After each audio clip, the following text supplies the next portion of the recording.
3、4。你是个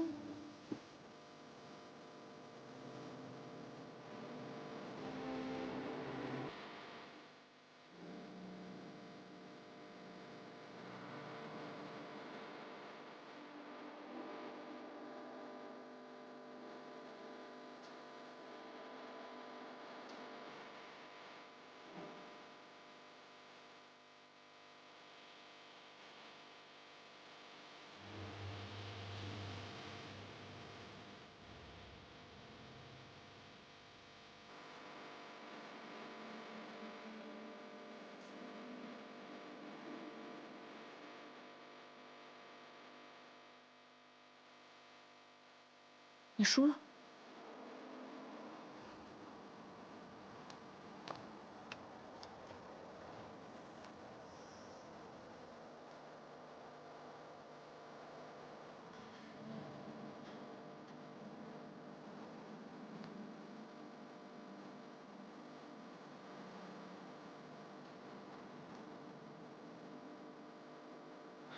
喂，刚才可不可以不算啊？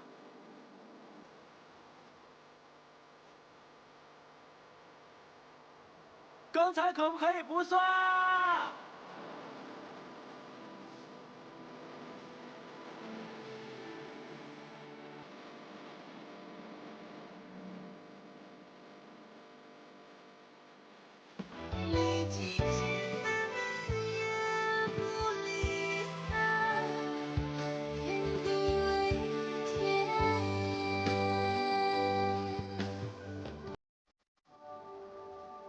道长，我听说太清宫藏经阁内有一本医书，乃是孤本，能不能借阅一览？祖师爷立下的规矩，藏经阁中的书从来不外借。道长，我愿意诚心为观中挑水洒扫，只请道长能够允许我入阁借阅。挑水洒扫都是重活，你一个姑娘家，道长，我愿意帮他挑水。道长，我也愿意帮他洒扫。道长，我也愿意帮忙，还请道长行个方便。那烦请二位去挑水，烦请你们二位去洒扫藏经阁。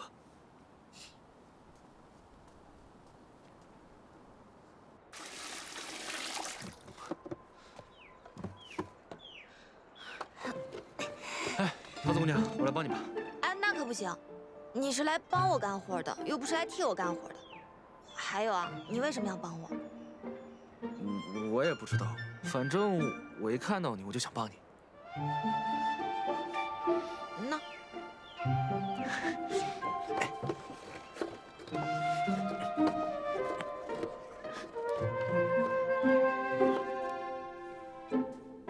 看二位的模样，都是读书识字之人，还请二位在洒扫时爱惜书籍。是。是。你休息一下，我来收拾吧。让皇孙亲自干活，这不太合适吧？既然我赌输了，就让我先略表心意。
惟妙惟肖，画得真好。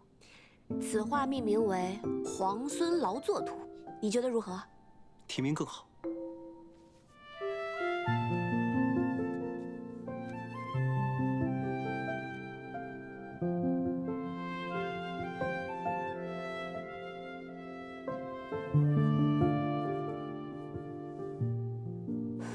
想必这是要赠予我了。这是我画的，为何要赠给你啊？可你画的分明是我，自然归我。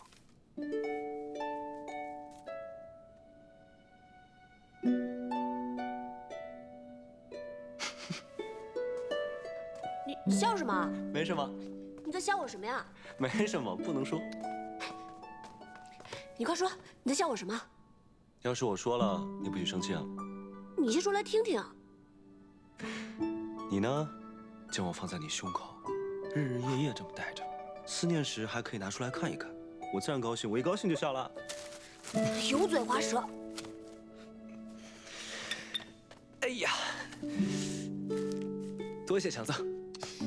你这个人，真是无孔不入。好了，我们说正事吧。既然你赢了赌约，那我依约让你借刀望州。只是，你如何才能答应我救出我父亲？那你不妨考虑一下，帮我攻下洛阳。好说。皇孙就这么有把握，已经可以攻下洛阳了？首先呢，你我联手陈兵洛阳城下，就已经有了5分胜算。郑国公被擒，7分胜算。福云二虽然悍勇，但他并不明朝中的政局，更不知那些世家的打算。9分胜算，这都已经有了9分胜算了。这个洛阳城，不尽在掌握之中吗？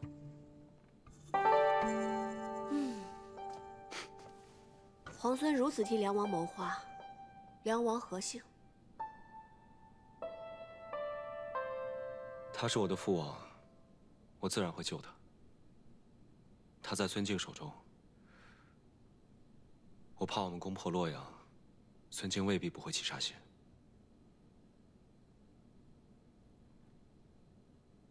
那不如置之死地而后生。置之死地而后生。傅云儿假借大都督之名，是绝对不会救我们家郑国公了。只怕诸位府中的主人，傅云儿也是不会救的了。那要怎么办？那怎么办啊？傅云儿是不能指望了，我们必须靠自己把主人救出来啊！这话说的对。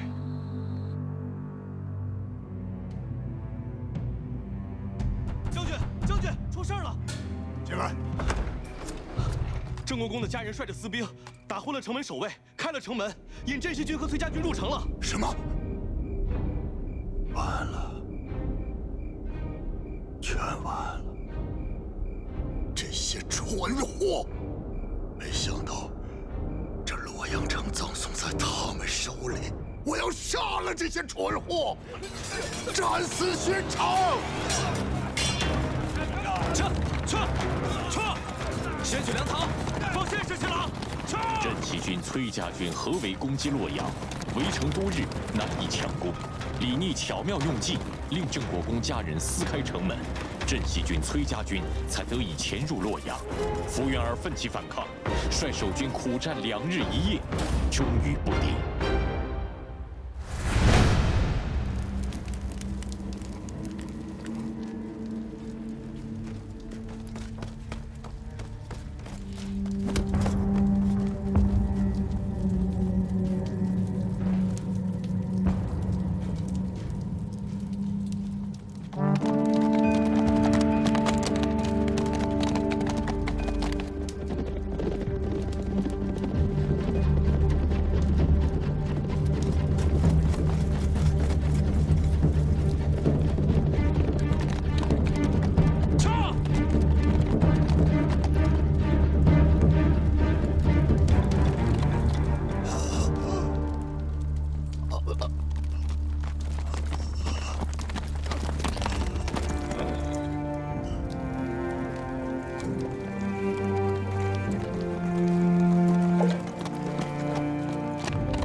我欠大都督一条命，原本想守住洛阳，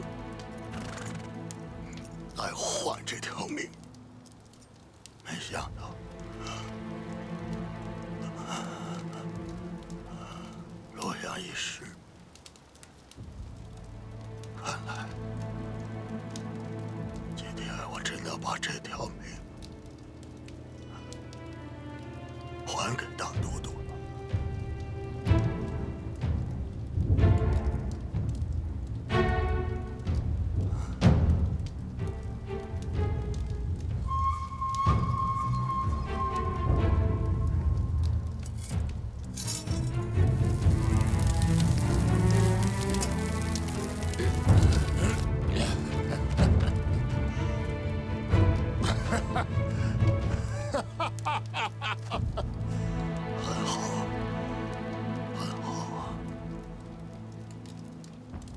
来的天下，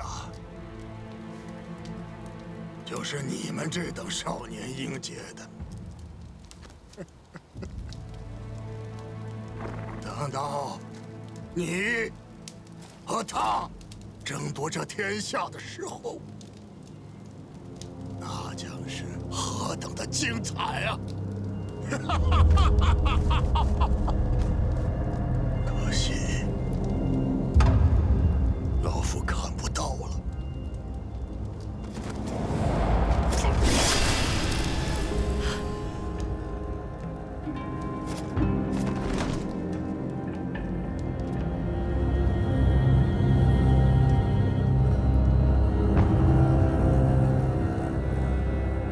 我就配不出来了。这里面还差着好几味药呢。可是集市上的药材铺子，我都已经跑遍了，你要的那几味药材，实在是买不到。那要不然，我陪你上山采药材吧。那我前些时日呢，配制了一副毒药，只要人沾到身上，就会奇痒无比。我倒是把解药给研制出来了，就是苦于还没有人来帮我试试，不知道到底有没有用。那我来试。这可是会很痒的，我可没跟你开玩笑。万一我那个解药不管用，你至少会痒上3天3夜的。没关系，桃子姑娘，我相信你。行，那就这样。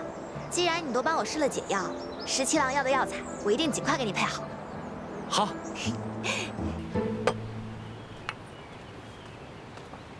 知道你爱吃甜的，来尝尝这糖彩酥。这是在哪家铺子买的呀？这不是买的，顾小姐刚送过来的。哦，是她特意给你做的？当然不是了，阿元、老鲍他们都有。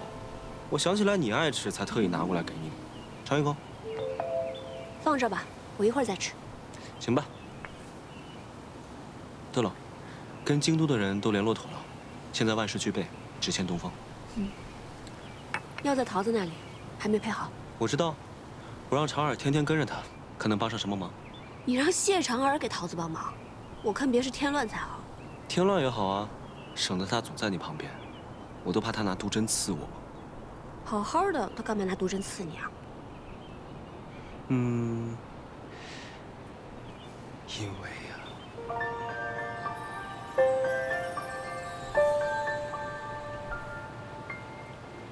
咱们拔营吧。与镇西军同住在这里十分不便，哪怕今日在外面打营仗，也要搬出去。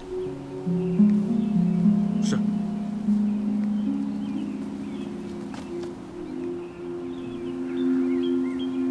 哦，我突然想起来了，我们家公子啊最爱吃这个点心了，我现在就给公子送去。哎，我特意给你拿的点心，你怎么送别人呢？那不也是别人送给你，你才拿来给我的呀？哎，哎，哎，哎！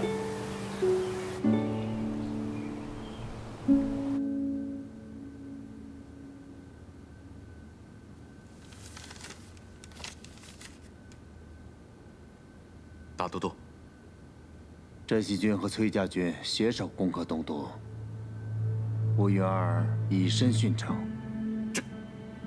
崔家军竟不即刻回援瀛州，还与镇西军联手攻打洛阳。崔的儿子崔林，看到往日的形势，就知道他十分沉得住气。彼时的战局，倘若是我，我也定会先攻洛阳，再救瀛州。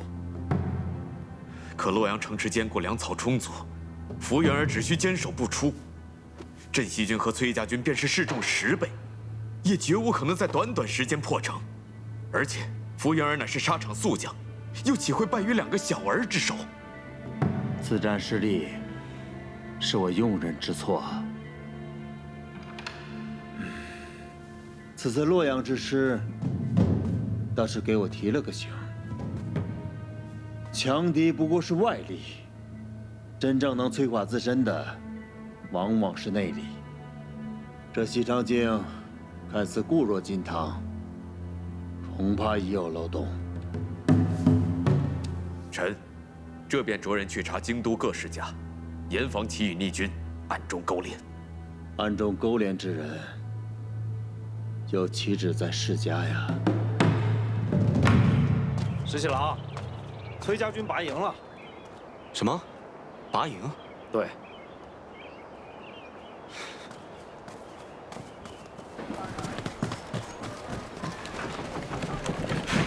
小伟，都已经收拾差不多了。我去河边走走。哦，我陪你一起去。不用了，你先忙吧。好。里面东西都收快一点。是。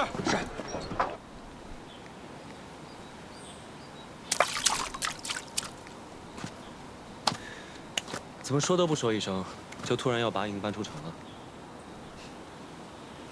我们崔家军如何行事，还要向皇孙禀报啊？那倒不是，只是走得匆忙，想起不能送你一程，又想起不久后你便要回瀛州，从此山高水远，不知何时才能相见。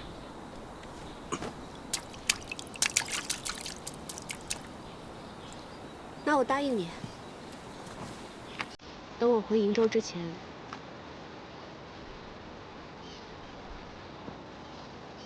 一定好好来跟你道别。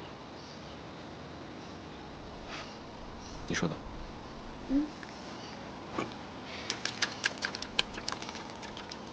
这是怎么打的呀？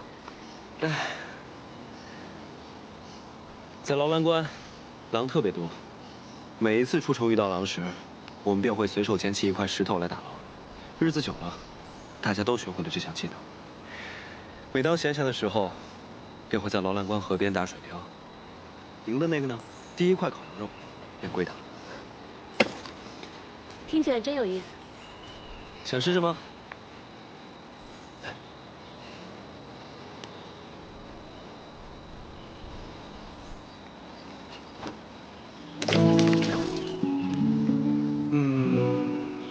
不够远，我教你。我教你，拿着。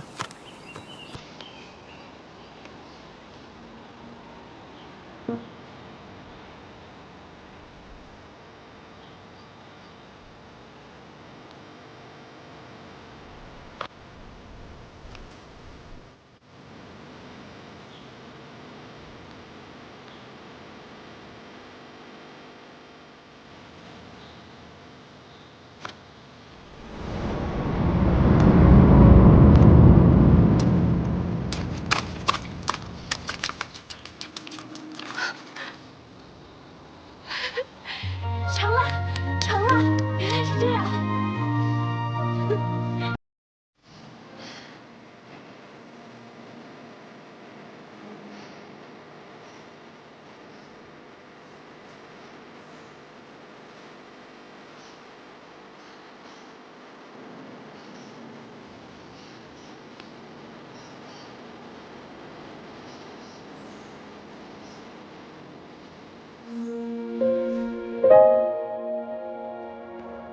石七郎，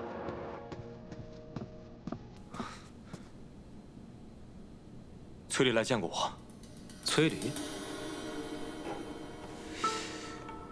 此人志大才疏，且小人无解，为了权势不择手段。怎么，他找你所为何事？他想联手我们击杀崔林。小裴将军，在下有意与镇西军联手，击杀崔林。你就不怕我把你绑了起来，送到崔公子面前啊？恕在下直言，就在杀崔林这件事情上，你我二人的立场应该是一致的呀。从望州到洛阳，我那个堂弟应该没少给你们添麻烦吧？如若没有他，粮草你们有了，这城池你们也早就拿下了。小裴将军，你难道就没想过斩草除根，除掉这个心腹大患吗？在下可以向你保证，等崔林死后，这崔家军由我节制，到时我一定拥戴皇孙，以镇西军马首是瞻。事成之后，洛阳由我节制，如何？张口便要洛阳，你胃口不小啊！小裴将军，这洛阳由在下节制之后，镇西军便可长驱直入，直奔的西长京。届时，你们能够击杀孙敬那个逆贼，这全天下都是皇孙的了，自然可光复大玉王朝。到那时，还会在乎区一个东都吗？是吗？如此，便一言为定了。在下斗胆，还想向将军讨一信。什么信？还请劳烦皇孙手书一封，言明事成之后，那洛阳由在下节制，如何？是，小裴将军，这是何意啊？崔公子，想要皇孙殿下的手书，也要看能不能杀了崔林。你什么事情都没干，就想要手书，恐怕不太合适吧？啊？是，将军说得对。不如这样，在下先去把崔林的手下们给。待事成之后，再向皇孙讨要信物，这样如何？届时再谈吧。此等小人，必须告知崔林，让他提防一二。是七郎，我知道你要说什么，不过我还是想堂堂正正与他在战场上一决高下。我并不愿意看到他被小人暗箭所伤。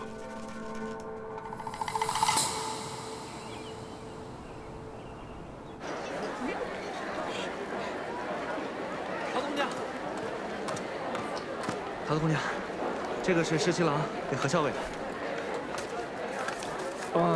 还有这个，这是我给你的。这是什么？猪耳朵，我跑了好几条街才买回来的，还热着呢。我不要。可是，你上次不是说你喜欢吃吗？我现在又不想吃了。喂，怎么了？我这几日和校尉住到城外去了，你感觉身上有没有什么不舒服啊？哦，没有，你给我的药挺好的，我就养了2天就好了。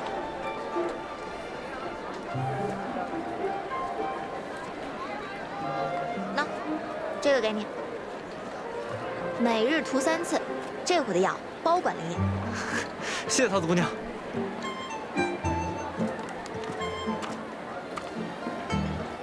喏，什么呀？猪耳朵呀，本姑娘忽然又想吃了。给。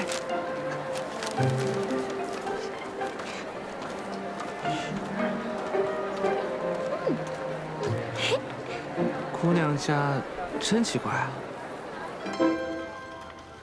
校尉，皇孙殿下的信。你怎么这么高兴啊？没有啊，我有什么可高兴的？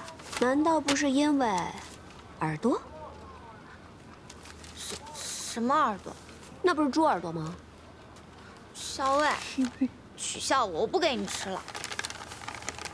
阿莹，闻得崔家军中有叛者，欲谋崔公子性命，恐有利害阴谋。你与公子左右多加留意，有别后珍重。从今日起，再增加1支亲卫保护公子。此去营州，行军路途复杂，务必要保护好公子的安全。是，属下这就全办。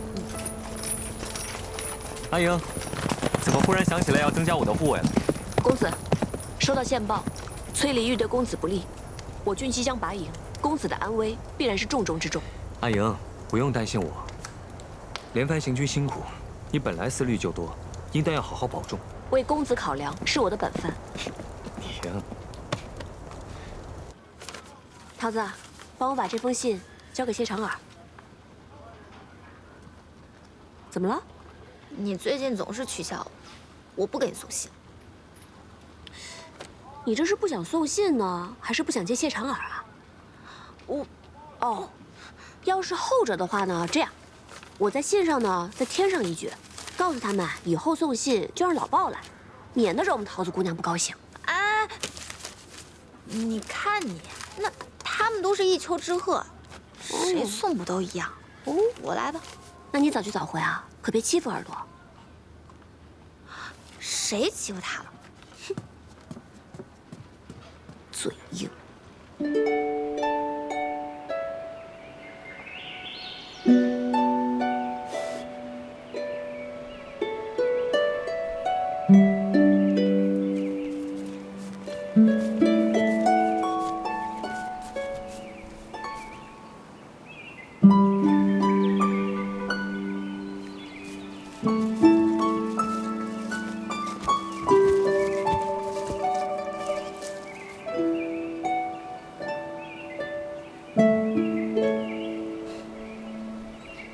皇孙，这是睡着了？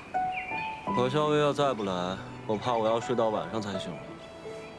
沐天席地，17郎真是到哪儿都能自在逍遥啊！自是因为此刻清风为善，草木为香呢。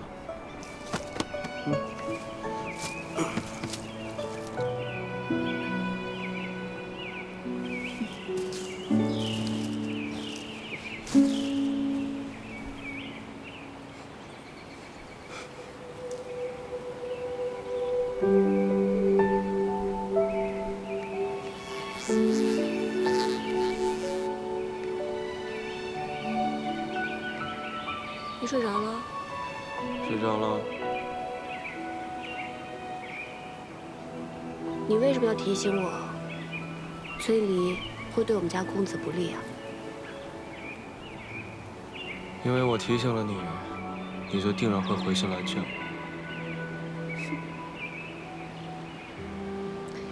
若是我偏偏就不约你见面呢？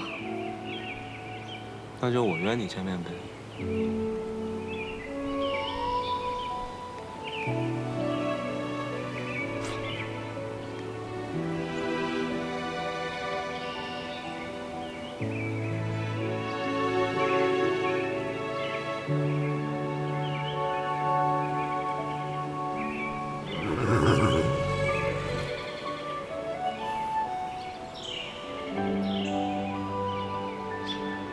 我要回瀛州了，答应过你，要和你好好告别。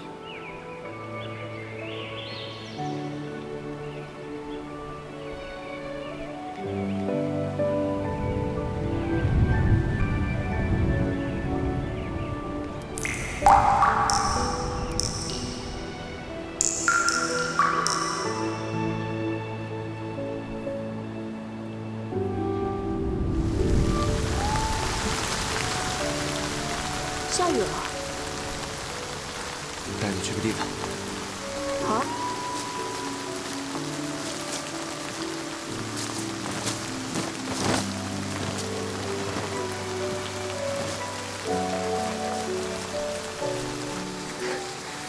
没想到皇孙还准备了这么一间屋子。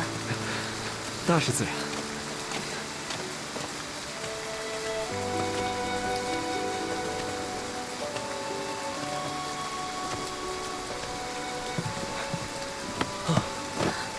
还好有这个屋子躲雨，要不然我们就成落汤鸡了。皇孙落汤鸡的样子，我又不是没见过。巧了，姑娘落汤鸡的样子，我也见过几次呢。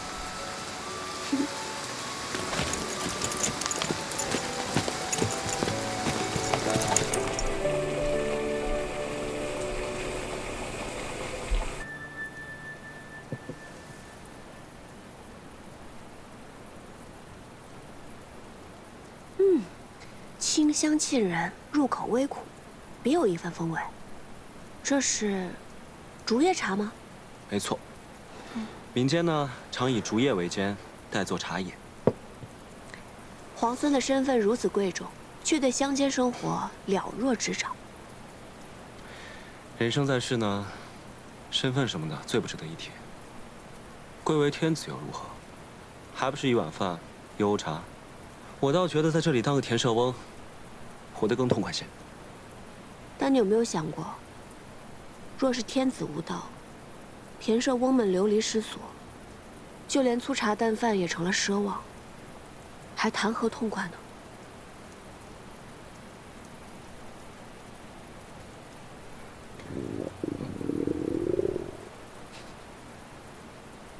也不知道这儿有没有一碗饭，可以填饱我们田圣翁的肚子。都准备好了。这是好。哇，这不行。我厨艺不精，如果你不嫌弃的话，我给你露2手。十七郎亲自下厨，我岂敢嫌弃啊？不过，我好像什么都不太会。哦，生火我应该行。好，就这么定了。我来看看啊。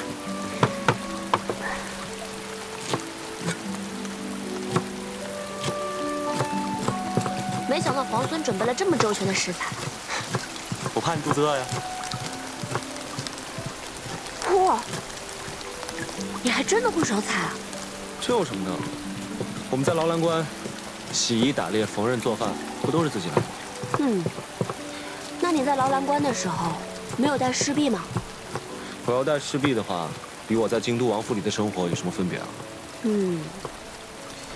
身为皇孙，却不喜欢王府锦衣玉食的生活，倒是有趣啊。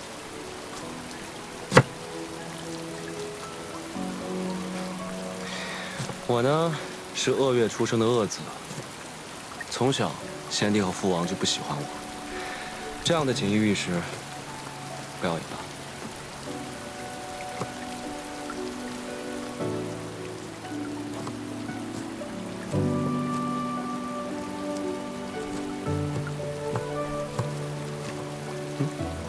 拉风箱烧火呀。好。烧火放火是我最擅长的。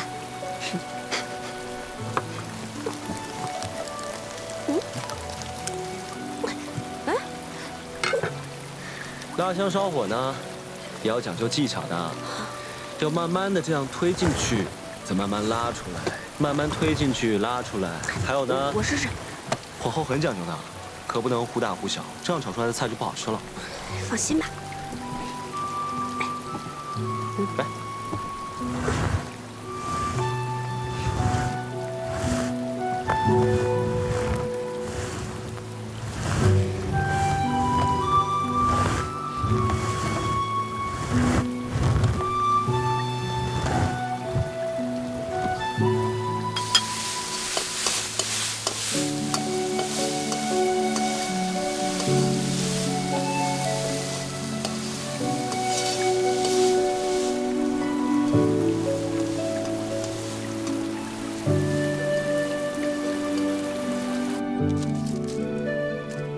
来啦，米饭来啦！行，吃吧。这么粗茶淡饭的，你还跑去摘野花？私事陋室，唯吾德馨。十七郎，这顿饭可是你认真做的，怎么能随便对付过去呢？菜色简陋，委屈你了。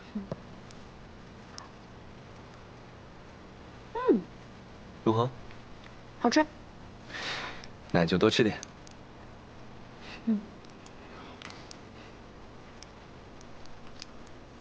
你不怕我在饭菜里下毒啊？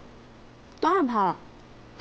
所以刚才我在烧火的时候，已经放了毒烟。皇孙，你现在已经中毒了。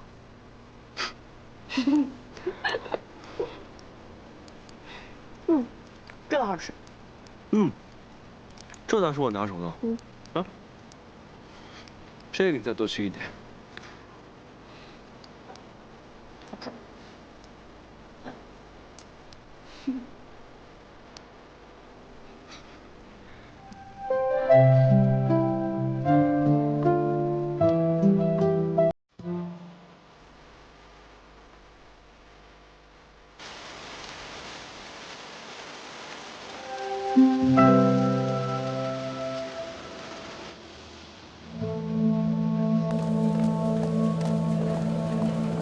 给我砸！砸了这个狐狸精的窝！哎，你们住手！魏国夫人，这里是后宫，岂容你在这放肆？你还知道这是后宫？那他这个前太子妃为何还在这个后宫里？就是你这个狐狸精，魅惑大都督，祸国殃民，就是你害得我弟弟被俘。我今天非撕了你这个狐狸精不可！还我弟弟！放手！我杀了你！你放我大都督！还我弟弟！我今天非杀了你不可！大都督到！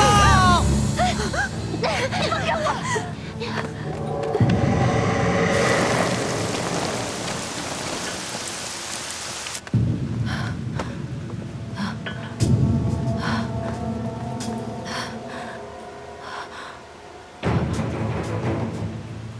来人，魏国夫人病了，不得下去，速速请御医。是。大都督，放开我！大都督，大都督，给我退下！大都督，如何？你受伤了？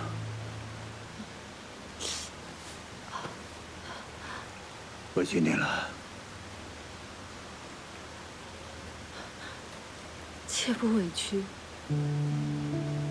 我早知道就会有今日，怎会委屈？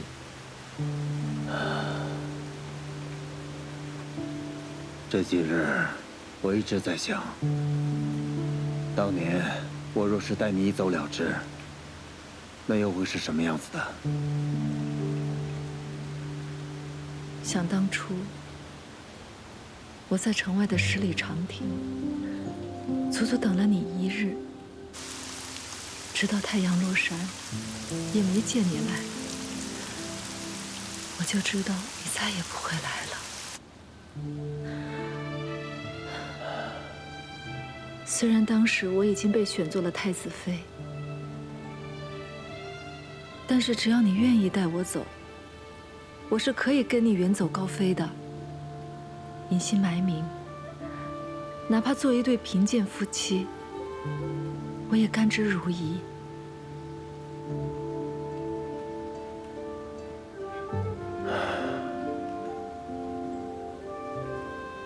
是我辜负了你。不，我也知道，你上有高堂老母，下有弱弟幼妹。若你真的带我一走了之，那就是满门抄斩的大罪。我如今罪孽深重，可是只要想到和你在一起的日子，哪怕是偷来的，只要能和你在一起，不管别人骂我还是唾弃我，我都是那么的高兴。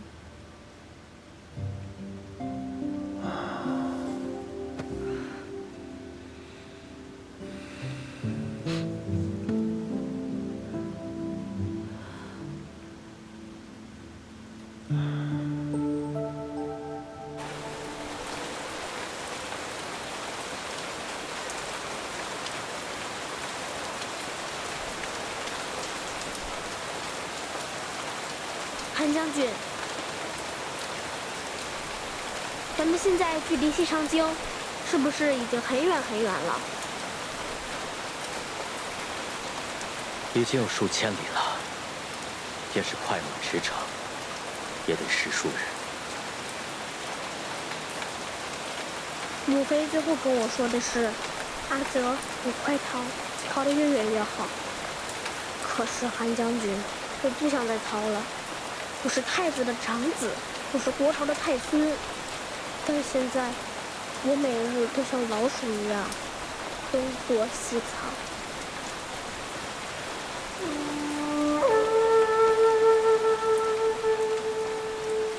臣给殿下讲过韩信将军的故事，也讲过越王勾践的故事。殿下如今是避险，忍辱负重，才能有将来收复河山的一日。那日你说镇西军统帅李密是我实际堂兄，镇西军已经从劳兰关一直杀到了望州。石七哥领兵还是挺厉害的，我真想同他一样，与敌人正面对阵，拼杀一场。石七皇孙确实战功显著，但镇西军原是府兵，裴贤与县太子并不亲近，殿下如今身份贵重，哪怕是血脉至亲，也不能轻易相信。何况梁王殿下还被孙敬扣在西长京，只怕李逆有所顾虑，所思甚多。韩将军，那我们什么时候才能回到西长京呢？定有那日的。臣一定护送殿下重返西长京，浩浩荡荡，堂堂正正。自从孙敬起兵，我离开平凉后，就再也没有这样一个下午可以如此安逸。能与知己在屋檐下赏雨的这份闲心，更难得。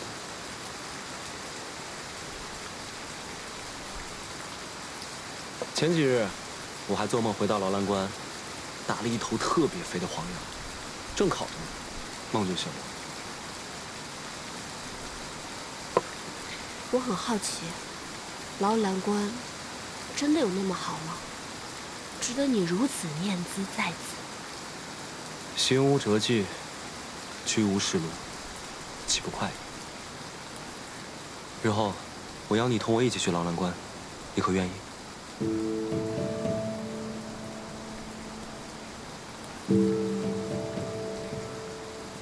你明明知道这是梦，树欲静而风不止。十七郎，你以如今的身份，还能抛开一切，重回边塞，过那样的生活吗？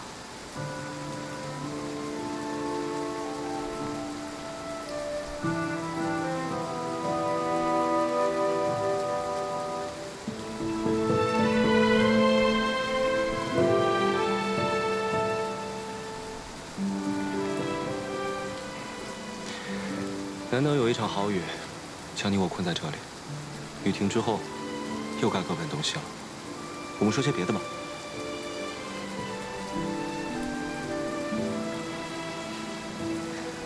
好，那就说说你吧。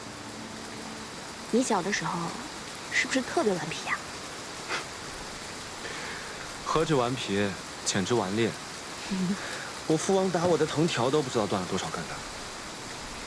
看来梁王殿下这番苦心管教，这收效却是甚微啊。我倒不怕挨打，我就怕念叨。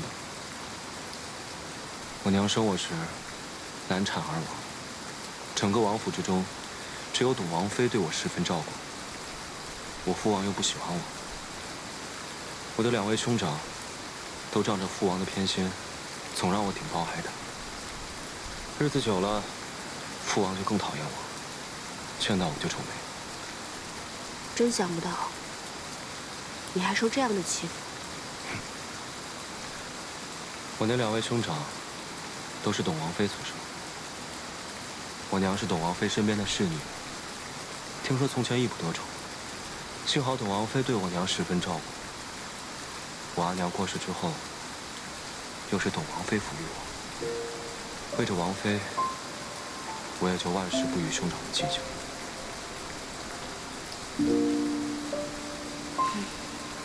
你是一个心善的人，别人对你好一分，你便也十分报之。后来，董王妃病故了，我在家中了无牵挂，也厌倦了在京都的生活。我宁可戍边保家卫国。于是我就想了一个法子，去了劳兰关。我走的那天，我父王跟兄长们都特别高兴，只有奶娘一个人流着眼泪送我。奶娘呢？现在还在王府吗？她年岁大了，我一离开王府，便将她送回老家，安享天伦。也幸好离开了京都。只是许久未见，不知他是否康健安好。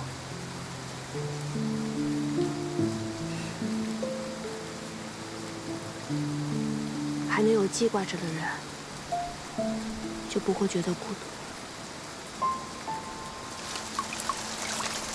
我阿娘也去世很久了，我都已经快记不得她的样子，但每次想到她，都觉得她在陪着我，我也不会觉得孤单。你小时候是什么样的人？我真想象不出来。我猜，你一定是个人小鬼大，难缠至极的吧？我从小是被当成男孩子养大的，读书练武，和其他的男孩没有差别。男孩子学什么，我就要比他们学得更好。都是你爹娘逼你的？不，是我自愿的。我是女儿身，志向与男儿无异，本就该付出更多努力。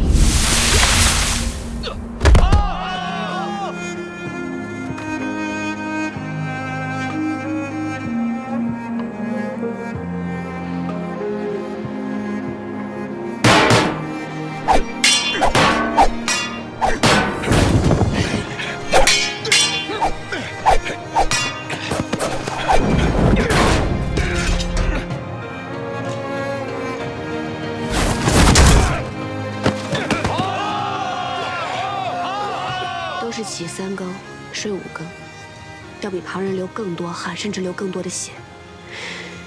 有时候太累了，受伤了，即使十分辛苦，也会默默忍着，更不愿意让任何人知道。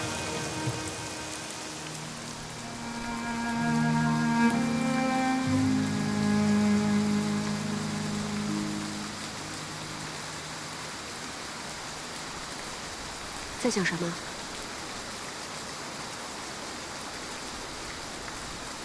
我在想，要是我们早些认识就好了。为什么？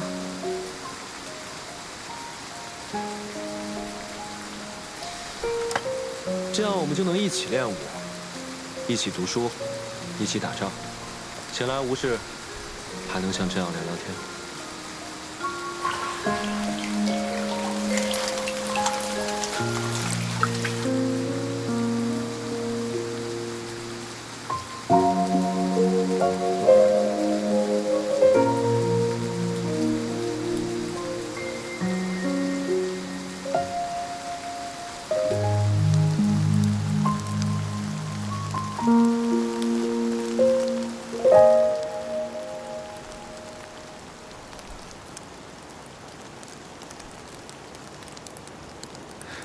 这么快雨停了。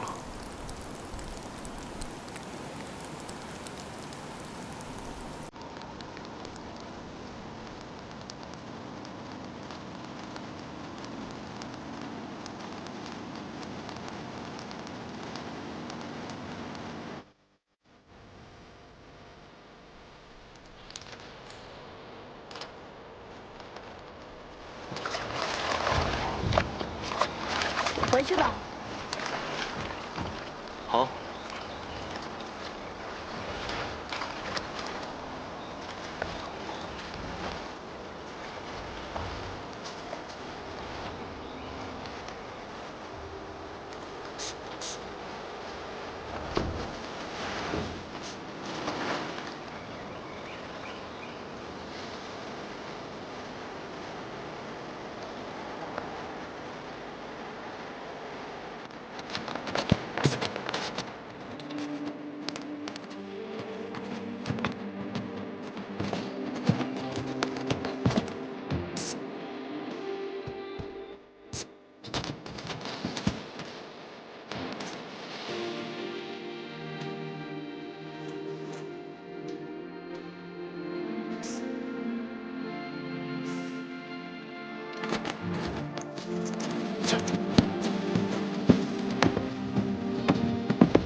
白莹，这20年来，我从未有过今日5号这般安宁喜乐。我也是。待到天下太平，你我并肩，同游乐悠然。一言为定。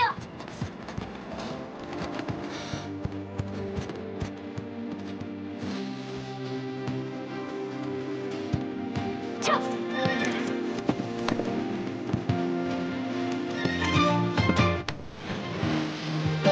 为你守着生活，也不乐意。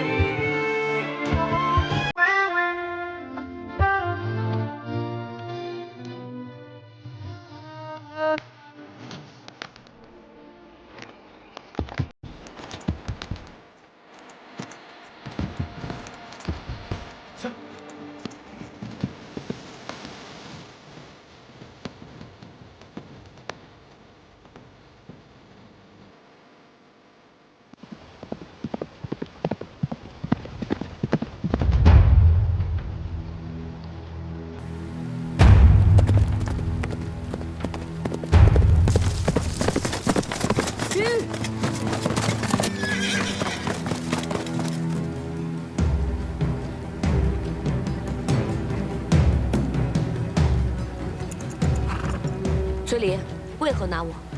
勾结外贼，勾结镇西军，怎么还不认罪吗？证据呢？这，就是镇西军的李逆写给你的密信。你私自将瀛州被围之事一五一十地告知了镇西军，这信上写的是清清楚楚。你是如何拿到这封信的？怎么承认了？铁证如山，如果不是你，洛阳城根本就不用让给镇西军。拿下！住手！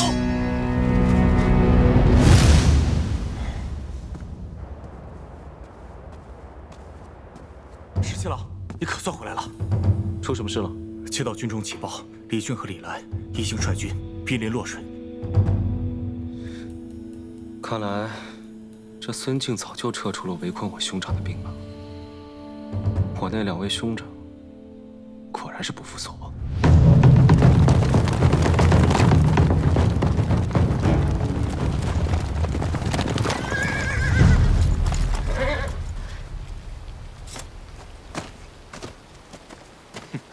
你这是干什么？阿林，你来的正好。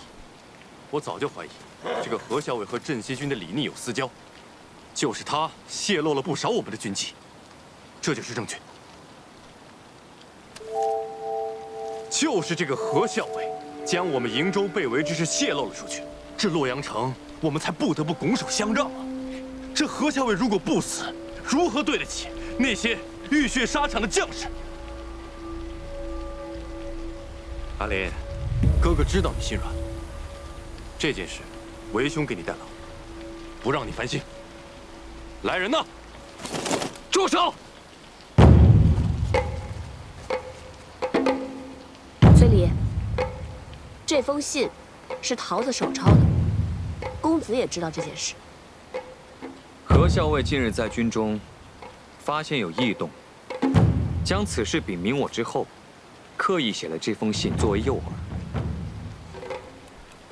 只是为了看看谁会上钩。你这是设计陷害我！信在我屋子里，若不是你存了害人之心，派人去窃取，又为何会到你手上？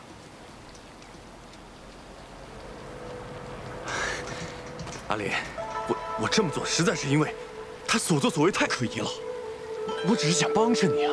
你要相信我，我兄长只是为了……崔家军是由副帅一手带出，将士上下一心，军纪严明，从未出现过党同伐异、勾心斗角之事。崔林，自你前来，几次三番构陷同僚，你以为你的那些小动作、小心思，我真的察觉不到吗？构陷同僚，按照崔家军军纪如何处置？构陷同僚者，褫夺军权，杖责30。崔离麾下5000士兵，暂交阿术统帅。念在你是初犯，杖责就免了。阿莲，走。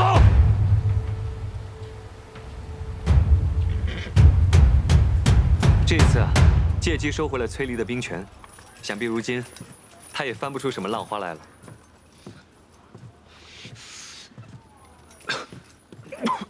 公子，没事吧？是不是刚才在外面站久了，受了寒气？我叫桃子来给公子诊脉吧。阿英，今日出营，你究竟去了何处？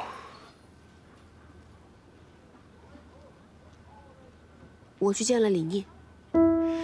李逆是镇西军主帅，你不应该一而再、再而三的私下去见他。我知道，我现在说这些话你不爱听，可是就像今天你看到的这样，我们原本设好了局，等着引蛇出洞，你私自外出，崔离才提前拦截了你。万一他真的动手了怎么办？公子放心，就一个崔离，他奈何不了我。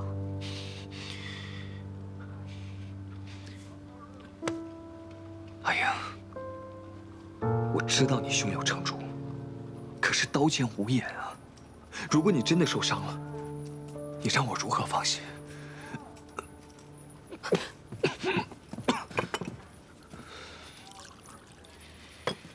公子，快，先喝杯茶，快喝。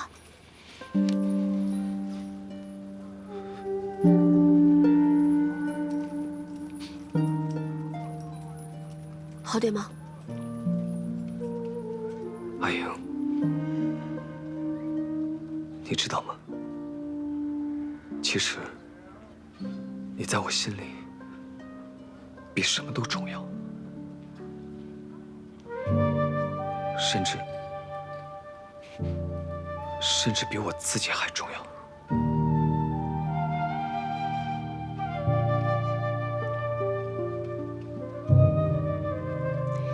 你我从小一起长大，我一直都把你当作兄长看待，所以于我而言，你也很重要。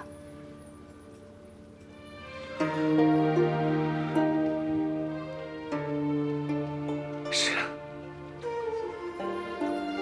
你我情同兄妹，说这些话，反倒生分了。大夫交代了，让你好好静养，我就不打扰你了。你好好休息一下。好。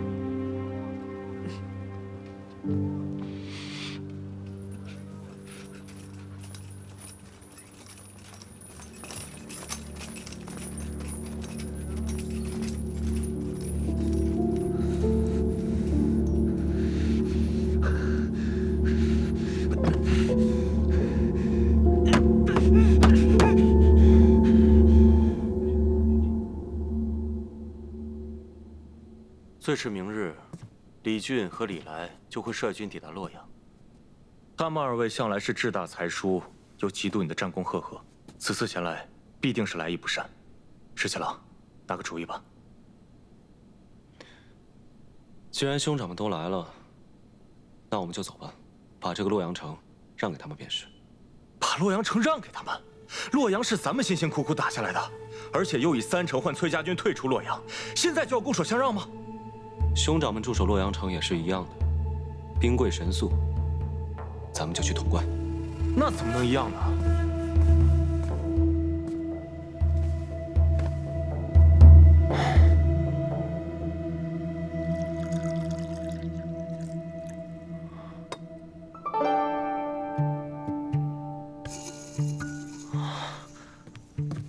我明白了，潼关地势险要，北抵渭水，南临秦岭，东入中原，西进关中，而且扼西长京和洛阳的驿道，兵家必争之地。孙敬一定想不到咱们会放弃洛阳，打他个措手不及。拿了潼关，就犹如扼住了西长京的咽喉，距离攻破西长京也就不远了。哎呀，这样最好了，只要潼关在我们手上，他们二位就算是有所作为，也是进无可攻，退无可守。石七郎，我还以为你会对他们二位心慈手软，现在看来，如此甚好。我的确是为我那2位兄长着想，他们好大喜功，又容易得意忘形，不如就让他们在洛阳城里面待着，免得万一他们又中什么圈套，我还要费尽心思去救他们。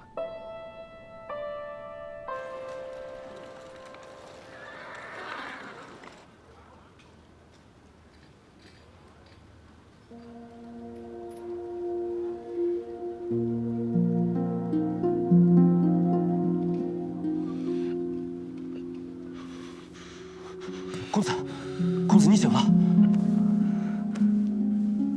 何校尉呢？啊，他昨晚都在自己的营帐中，未曾出去。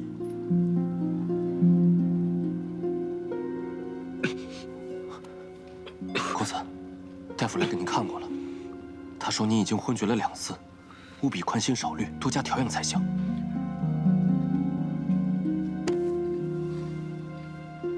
我知道您心里还放不下何校尉。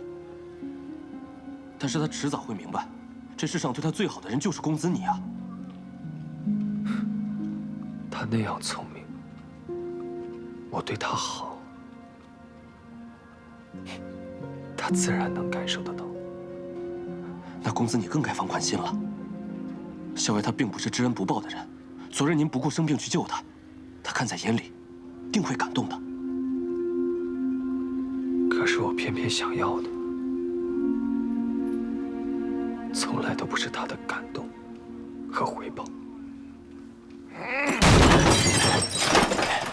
三郎，你别再喝了，你一夜未眠，只怕有损身体呀。好你个崔林，联合何氏，设计骗我，逼我交出了军权。眼下看来，他们已经对我起疑了。日后再想行事，怕是不易了。三郎，刚刚接到密报，镇西军那边又给何氏送信了。翠林知道吗？密信直接送到了何氏的营帐，主帐那边并不知情。这回，咱们还要派人去探查吗？经过昨日之事，何氏或许会放松警惕，能够探查到什么也未可知。只要崔林还在，想对何氏下手就不是个易事。不过，如若真能探查到什么情报，倒也是有利无害。命人再去探查密信的内容，万不得露出任何蛛丝马迹。日暇无事，常玩赏亲笔所绘皇孙劳作图，可否相赠玉容一幅，免皇孙形单影只。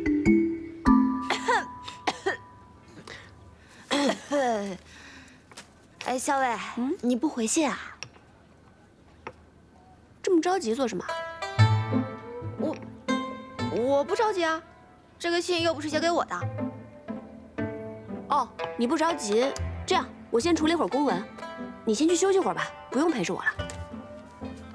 我是不着急，但是那个送信的谢长尔他着急。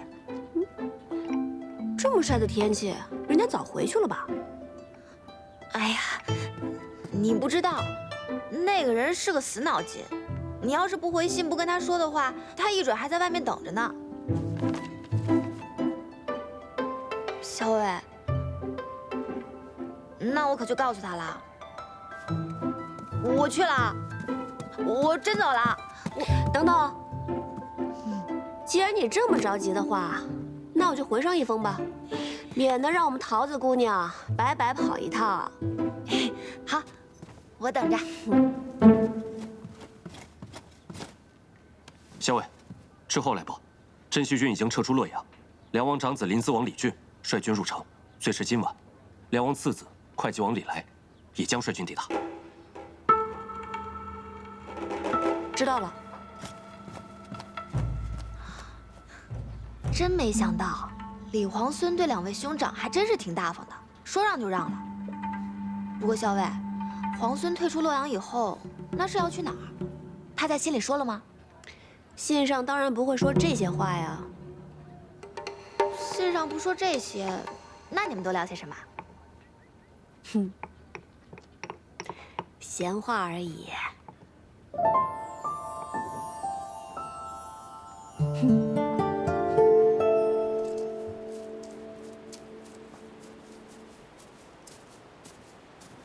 哎，桃子姑娘，那，这是我们校尉回给皇孙的信。多谢桃子姑娘，那我先走了。啊？你这就走了？那不然呢？那这什么？这是本姑娘亲自调配的金疮药，外面可是买不到的。我想着你平常行军打仗的，总会有些磕磕碰碰的时候，你用了这个，保证好得快。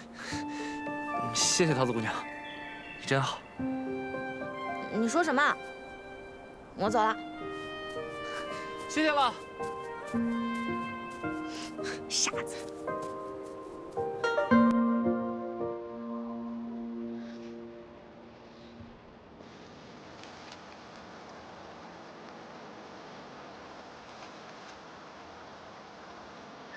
昨夜宿于郊野，仰头月色如洗，即可手摘星辰。前日于东都朱雀街购入干果，其味甚佳，嚼之如碎玲珑，可伴漫漫长夜，与君共赏。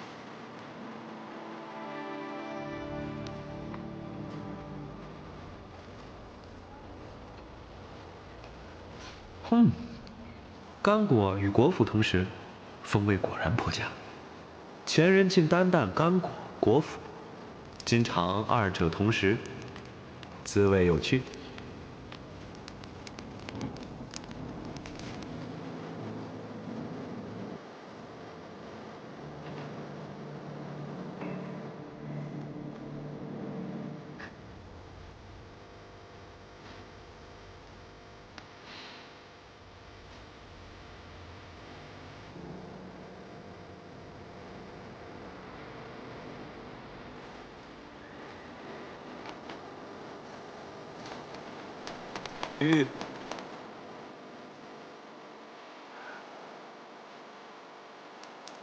今晨跃马过水涧，闻香而去，见野桂一株。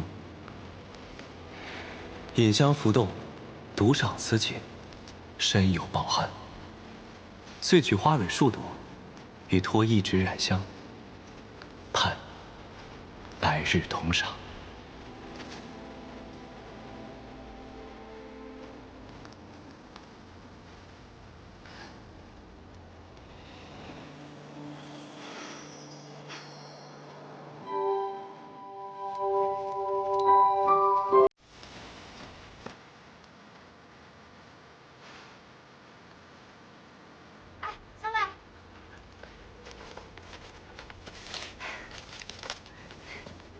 校尉，找了你半天，原来你在这儿，怎么了？啊，也没什么，就是想问问你，今天还写回信吗？又是怕那个谢长耳着急啦？不是，我跟他约好了，以洛阳为界，在那儿互相传递书信。以洛阳为界？这是你的主意，还是谢长耳的主意啊？那只耳朵说是他家17郎的主意，约在洛阳，免得行军途中互相找人不便嘛。这个谢长耳在两军之间送信，只要记住他抵达的时辰，再测算出马匹脚程的速度，就很容易猜出镇西军现下行至何处。啊，这个李皇孙也太狡猾了。校尉，也就是你，能猜得出他那些弯弯绕绕的心思和用意。那这么说，我也很狡猾啦？不是，你那是聪慧。那还写回信吗？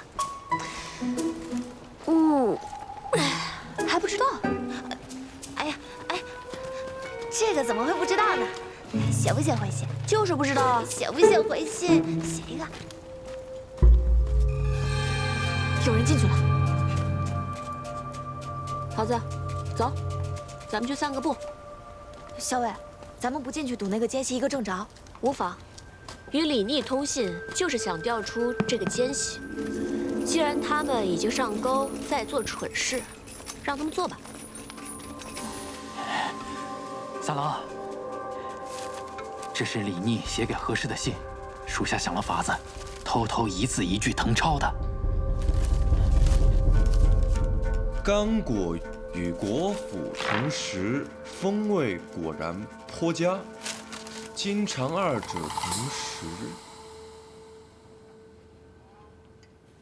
这都是什么？依属下愚见，李逆与何氏都是心机深沉之人。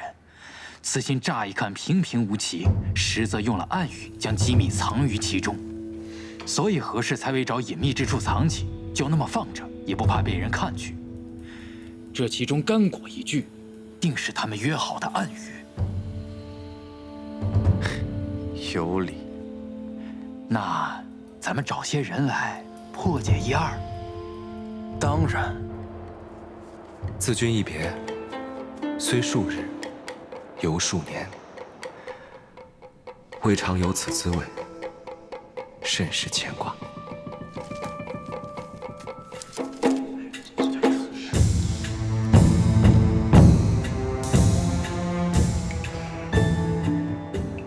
有时见水中蛙甚肥美，捕食鱼之，烤而食之，熄火后过剩，略有焦糊。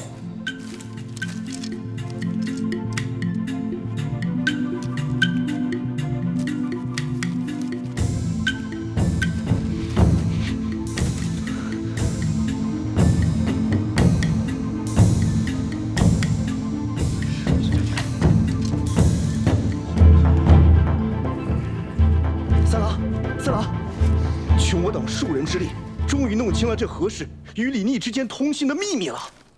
说，皇孙李逆自出劳兰关，最擅长的便是长途奇袭、声东击西。这次，他主动离开洛阳，肯定也是想用这一招。有道理，继续说。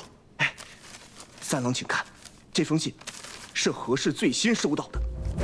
捕食鱼之，这在水中，不是指目标宿在湖边吗？十字分拆，不正是指合而为之吗？那这湖边的目标是？我军今日不是恰巧经过湖泊，如今宿在湖边吗？如无意外，今日有时，那镇西军定会派人与何氏里应外合，偷袭我军。三郎，不如现在就把此事告知主帅。到时候来个守株待兔，只要击溃了镇西军，那可真是天大的功劳啊！是啊，功劳你个头啊！三郎息怒，我问你，现在谁人不知道他李逆正在猛攻潼关？他如何能够分身来袭击我们？现在有事已经过了，他李逆人呢？说！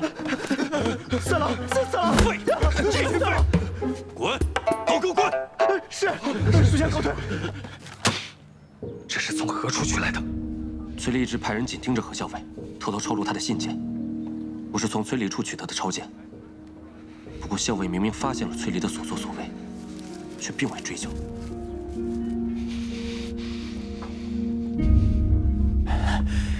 三郎息怒。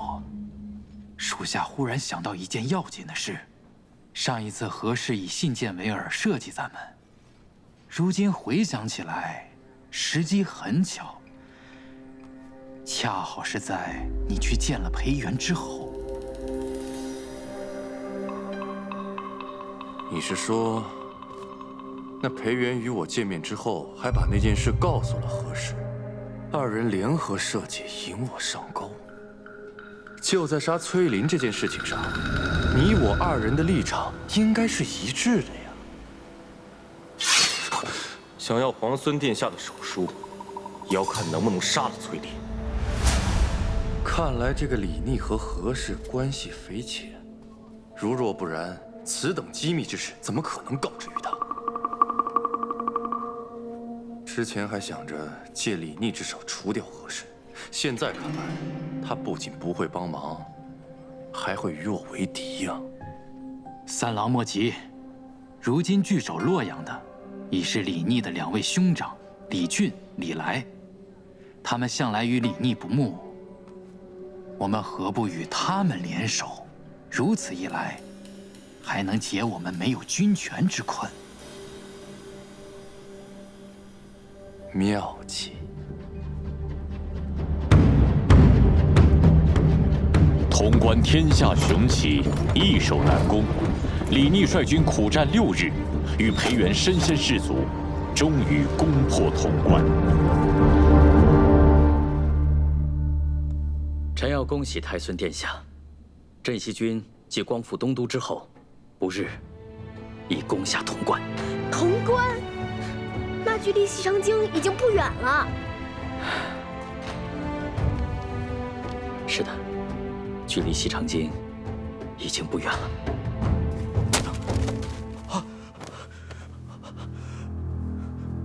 李逆不与兄长相争，直接放弃了洛阳。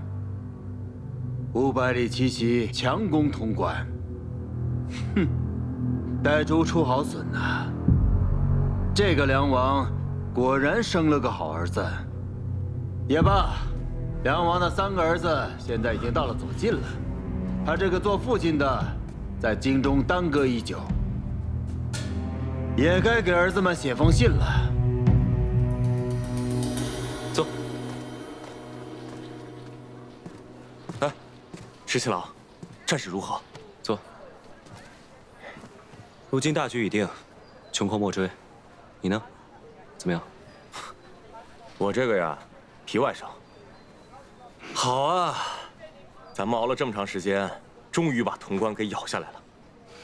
我听我爹说，潼关号称第1锁要，开国100年来没有任何一支军队可以把它攻克。以后在国朝史书上，咱们镇西军也可以留下一笔了。如今攻守易势，你呢？接下来应该发愁该如何守住这潼关了。石七郎，这世上哪有第2个镇西军，哪有第2个石七郎呢？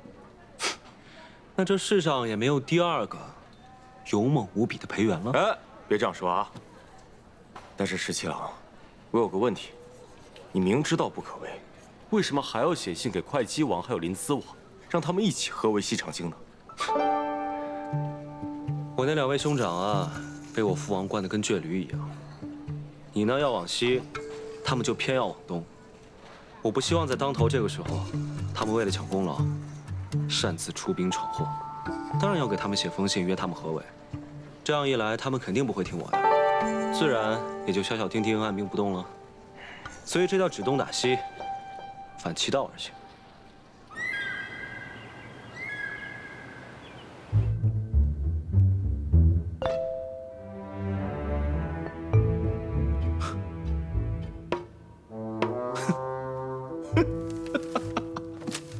大哥，这信上怎么说呀？你自己看吧。李逆拿下了潼关，竟然让你我2人出兵合围西长京。大哥，他这……李逆仗着自己有攻克潼关之功，竟敢对你我兄长2人那是呼来喝去。大哥，这呼来喝去事小，只是出兵围剿西长京，此事要慎重啊！只怕他是要借我们的兵力，给他做嫁衣啊！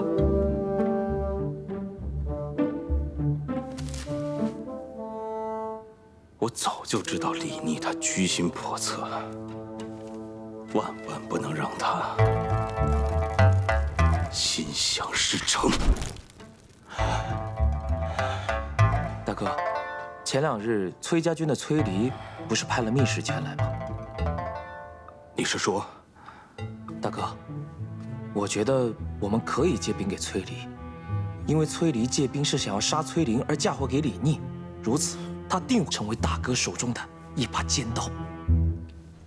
公子，回来了。这一路辛苦你了。副帅身体如何？大将军一切都好，只是听闻崔离公子擅自前来，并干涉军务一事，也十分震怒，命我将令牌带回，交给公子。太好了，有了这块令牌，就可以让崔离转回瀛州，也不必担心他在节外生枝了。那个崔林居然千方百计要到了伯父的手令，命我即刻赶回瀛州，不得追随大军。好你个崔林，竟然如此忌惮我，千方百计要调走我。三郎息怒，洛阳那边回信了，不如先看看信上怎么说。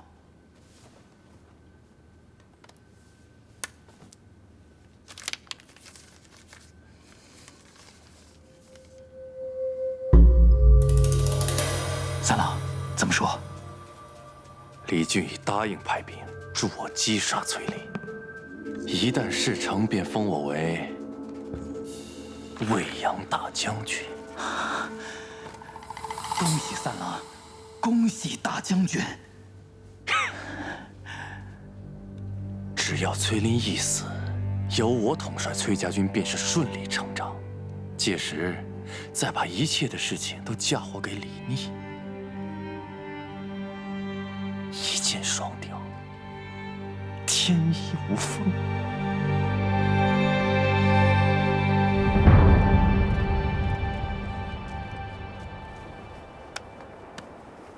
难怪攻进来这么费劲啊！你看看这城墙，再看看这两边的山势，真是一夫当关，万夫莫开呀！打下来的时候难，等到攻守易行的时候，就知道这山势雄关都是好处了。可不，牢郎关要有这一半的险要，咱们也用不了这么多人手了。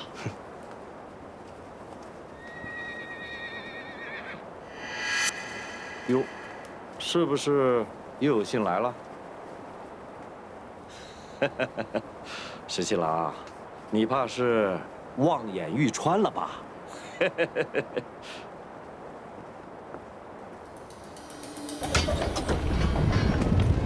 报！西长进信使到！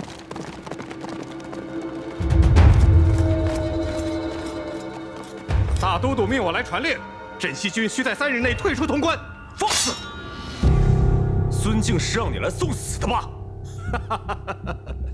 小裴将军，我既然敢来，那就不怕送命。哼，另有梁王手书一封，带给皇孙。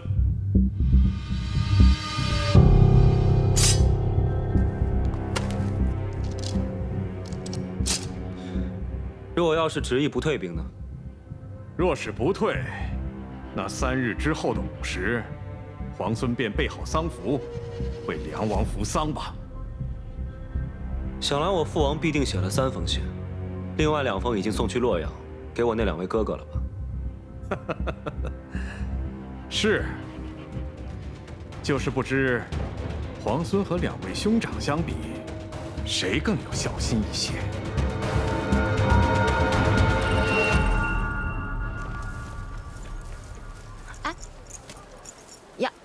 小伟，这干果你还没吃完？此物当时在东都十分盛行，人人都夸赞它好吃，进香采买的人特别多。你就是能记住这些细枝末节啊？原本呢，大家都只吃这干果果仁，校尉偏偏喜欢用它与果脯一起吃。你说这我能不牢牢记住？再说，这果仁确实香脆饱满，甚是好吃。不过，这一连数日，潼关可是一封信都没来啊！你这是在担忧某个人，还是在担忧潼关呀？小伟，我与你说正经事。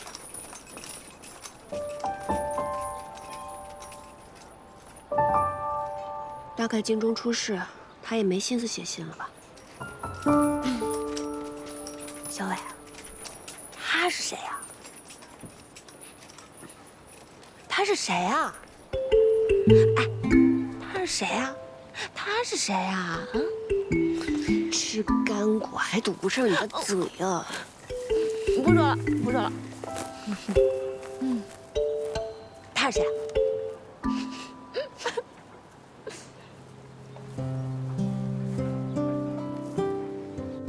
十七郎，洛阳急报，临淄王还有会稽王已经决议率军退出洛阳了。我的这2位兄长，从小便很孝顺，也不怪我父王一直疼爱他们呢。哼，洛阳本来就是他们从你手中占到的便宜，他俩当然不会肉疼。只不过现在，我们就进退两难了。潼关我们是万万不能放手的，如果洛阳一失的话，我军断绝后路。但是那个孙敬他真的是心狠手辣，如果我们不退兵的话，他真的会对梁王殿下动手的。十七郎，怎么办？十七郎，我朝天子乃至庶人，纲常伦理，以孝为本。如果我们拒不退兵的话，梁王真的惨遭孙敬杀害，到时候肯定会朝野哗然的。那些旧臣还有齐王之师都会对我们离心离德。十七郎，到底现在该怎么办？小姐，你不能去，你要是去了，岂不是送死？秋翠，你就别拦着我了。我在家中本就不得父母宠爱，在并州又险些丧命。若不是皇孙出手相救，我此时恐怕已是一抔黄土。他救我的时候，如同天神一般。彼时我就心想，或许这就是我应遇之人。为了报答他，哪怕粉身碎骨我也愿意。可是小姐，你从小就命苦，如果真的因此送命，只怕连个真正心疼你的人都没有。小姐，我想跟你一起活着回西长京。李皇孙先下洛阳，再克潼关，势如破竹，明显并非池中之物。他日必有一飞冲天之事。皇孙此人重情重义，若危难之时出手相助，皇孙必会刻骨铭心，涌泉相报。我若在此时能帮上他，还愁他日在府中没有立锥之地吗？此事不搏，更待何时？小姐，你怎么突然像变了个人似的？从前你不争不抢的，有时下人势力，都还不许我替你出头。秋翠，以前我不争不抢，是因为没有争抢的实力，更没有争抢的机会，徒劳无益，又何必呢？以后你就是我的心腹之人，也要学着多看看，多想想，什么时候应该出手，这才是聪明人的做法。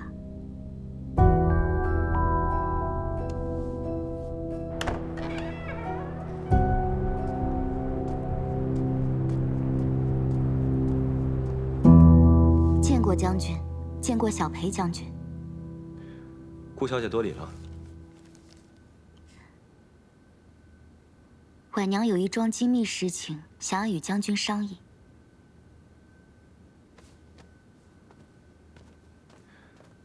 顾小姐，请说。婉娘听闻京中孙贼以梁王殿下胁迫将军，婉娘愿赴西长京，待将军设法周旋，救出梁王殿下。你有何计谋？京中旧族世家众多，皆心向着国朝。只是孙贼势大，忍气不敢言，请将军赐一信物，婉娘回京后以将军之名，暗中联系士族，重金收买宫中守卫，或许得法能救出梁王殿下。不行，这样太冒险了。万一要是被孙敬知道，又或是被人告密，你会丢了性命，甚至连累。婉娘不怕死，若是为忠义而死，婉娘死有容焉。便是家父，将军亦是知道的。他绝不屈于孙贼，定然也会赞成婉娘此举。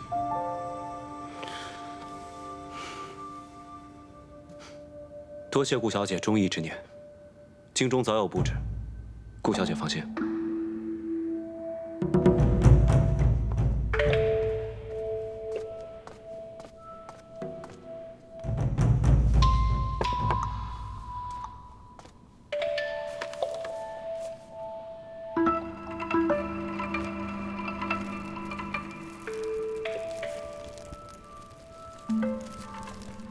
锦娘，你说这封信是放在桌子上，并不知是谁送来的。娘娘，会不会是大都督设下的圈套？不像是。这封信尽是阴语，每一个字都不露其意。可是我也却明白他信中所求何事。我觉得李逆他是想同我联手的，想必他已经策谋良久，终于有把握去救出梁王。娘娘，那咱们自然得帮他，按照信中所说，将兰花搬到窗口之下。是。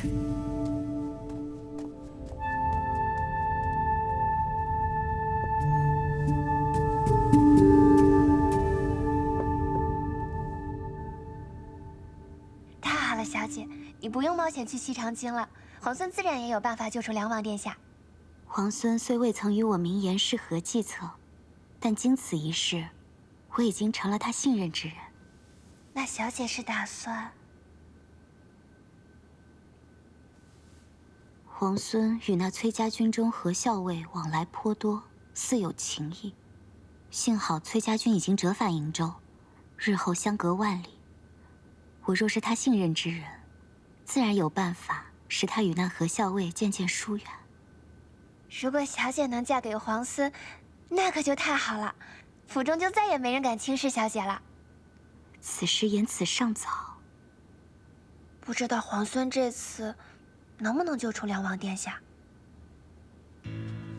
其实，能不能救出梁王殿下，对于皇孙而言，都是百利而无一害的。小姐，我不明白。如果能救出梁王殿下，那自然是皆大欢喜。皇孙日后用兵肆无忌惮。如果不能救出梁王殿下，孙贼若是杀了梁王，皇孙悲痛之余，其实也不必再投鼠忌器。哪怕朝野间对此有所议论，只要皇孙兵权在握，他日又有谁敢怪罪皇孙呢？皇孙既然喜欢聪明人，那么在他面前，我也就不必藏拙了。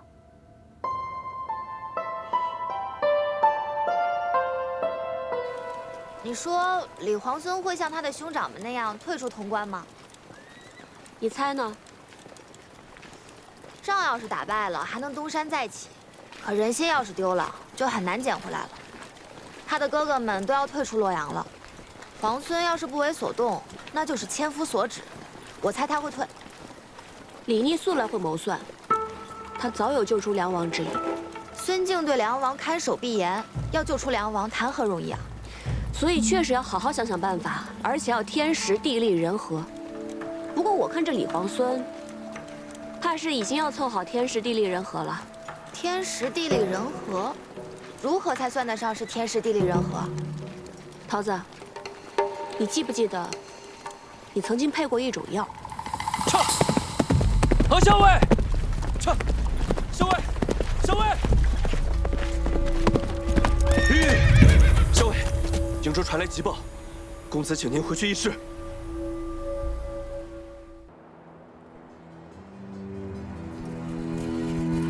上！校尉回来了！公子，瀛州那边情况如何？父帅忽然病倒了。应见无误，信使呢？信使是父亲的亲信，他在途中遇袭受伤，把信送到后就倒地而亡了。公子，主伤是旧病复发还是中毒？信中没有任何提及。请公子准许我带一队轻骑即刻出发，前往驰援。事关父亲安危，我与你同去。不行，大军还带着辎重，不便急行。你还是按照原计划带着大军回去驰援。再说了，你身体未愈，夜以继日的急行，你的身体支撑不住的。安阳，我心意已决。宁为一同带队轻骑先行驰援，无需争辩了。好。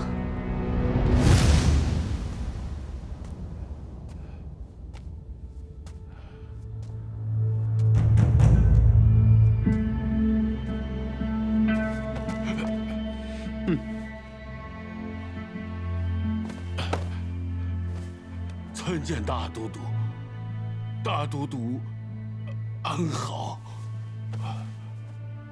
你那3个儿子接了你写的信之后，李俊和李来颇为孝顺，立刻就答应退兵了，还上书祈求我好生照顾你。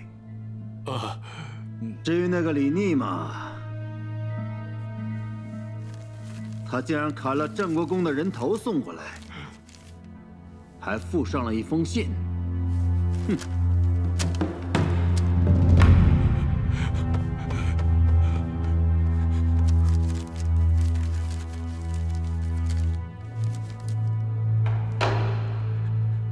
吾非嫡长，如杀父王，吾必称帝谢之。李逆称了帝，自然也要追封生父为帝。梁王，这倒是一件大喜事啊！小王若有这般大逆不道的想法，天打雷劈呀！弟子害我，弟子害我呀！大都督明鉴，大都督明鉴，大都督明鉴，大都督明鉴。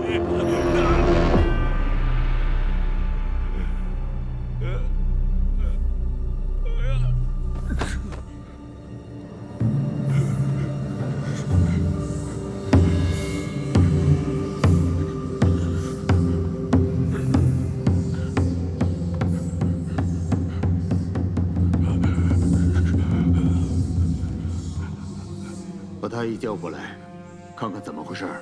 是。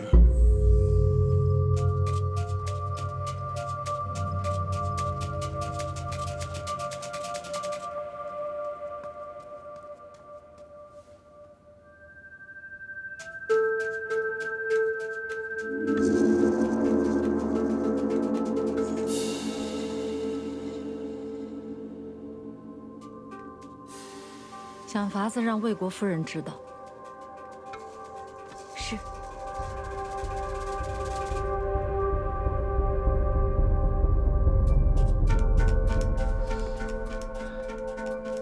大都督，梁王素来体弱，又有心悸之症，适才急怒攻心，有卒中之兆。恐怕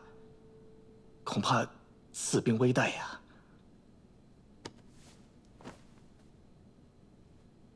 还能救吗？臣并无把握。抬下去吧。哼。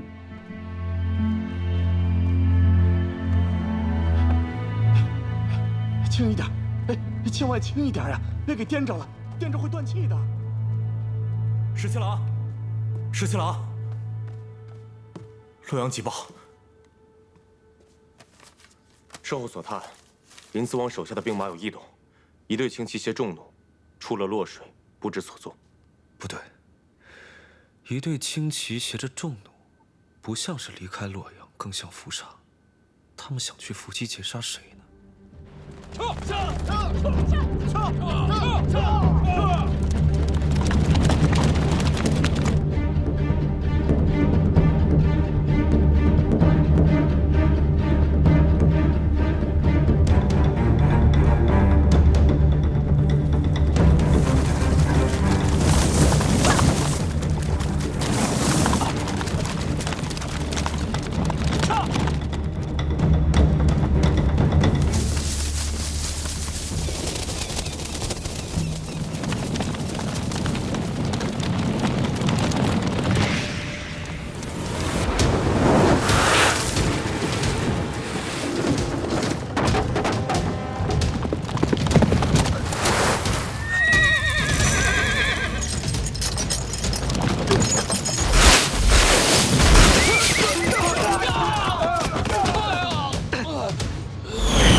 大进。哼，崔林，我倒要看看这一次你还有没有命活着出来。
真是！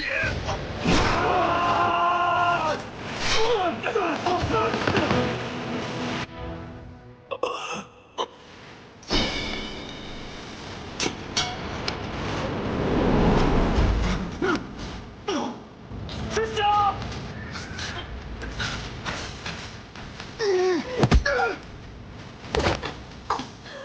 哎呀！公子。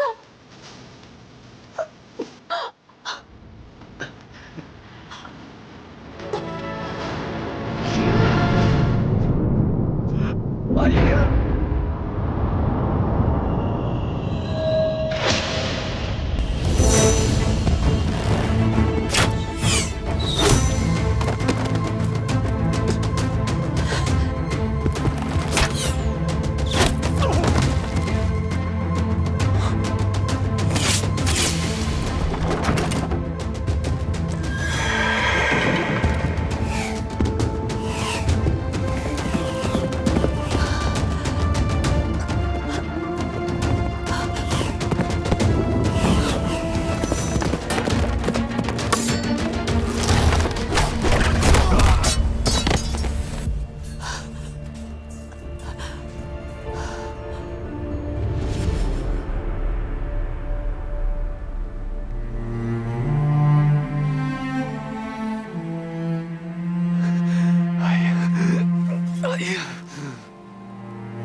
是李逆，李逆来救人了。什么？就是李逆！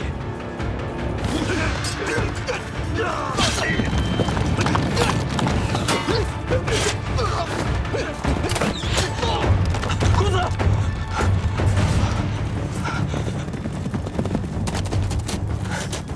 走。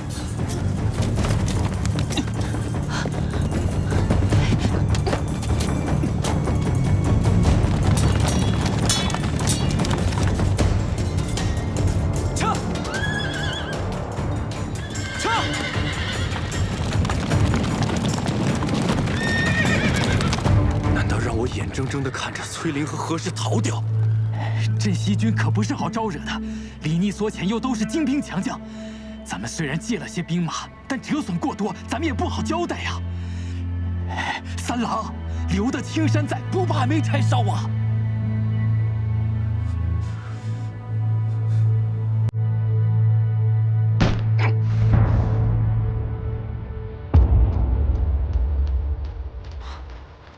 怎么回事？你怎么把他带回来了？快把军中医师叫来，快！啊？那你受伤了吗？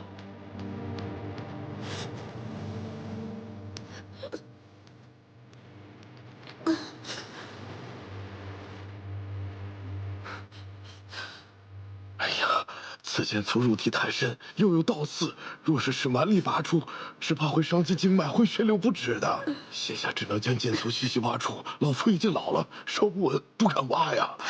没事，我懂医术，我来吧。可是此法极其痛苦，怕这小娘子承受不住啊。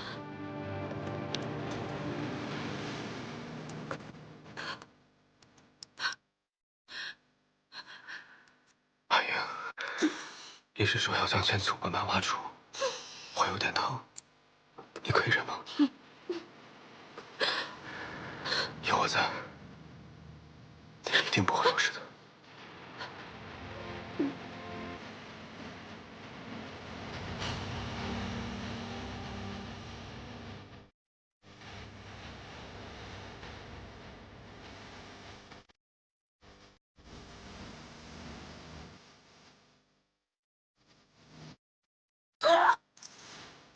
小薇，忍着点吧。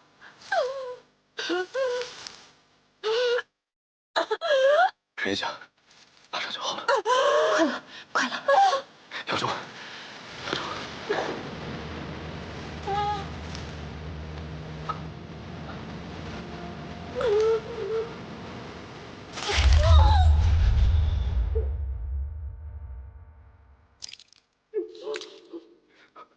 没事了，没事了，没事了，没事了，没事了。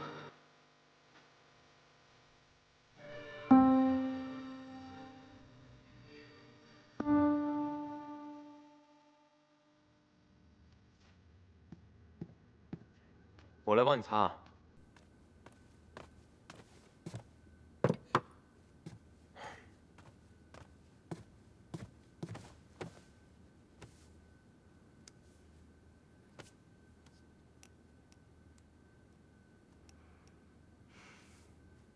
那个山谷地势险要，你知道对方藏了多少兵马？再说了，对方还带着重弩，你能全身而退，已经是上天对你最大的眷顾了。石七郎，君子不立于危墙之下。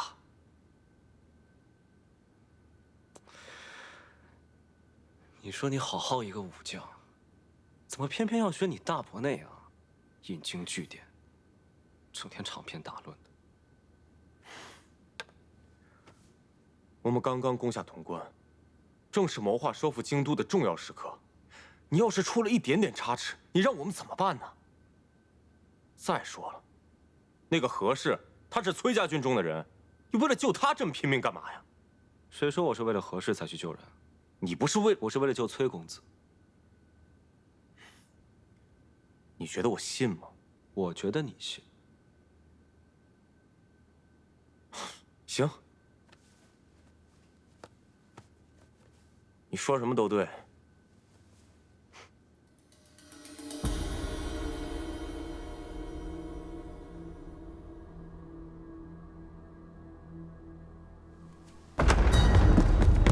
哎，你们不是，你们谁呀？李逆竟敢杀了我弟弟！他怎么敢杀了我弟弟？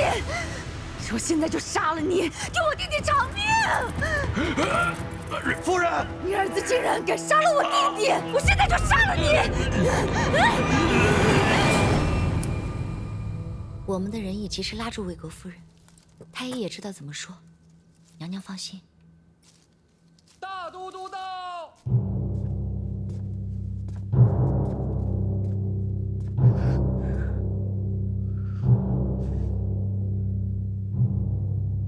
请大都督恕臣无能。梁王惊惧过甚，脉搏本已十分微弱，更兼适才又因夫人之怒窒息良久，这心胆之气已散，药石罔效，已经过世了。我要砍了他的脑袋，给他儿子送去，让他儿子也尝尝什么叫锥心之痛。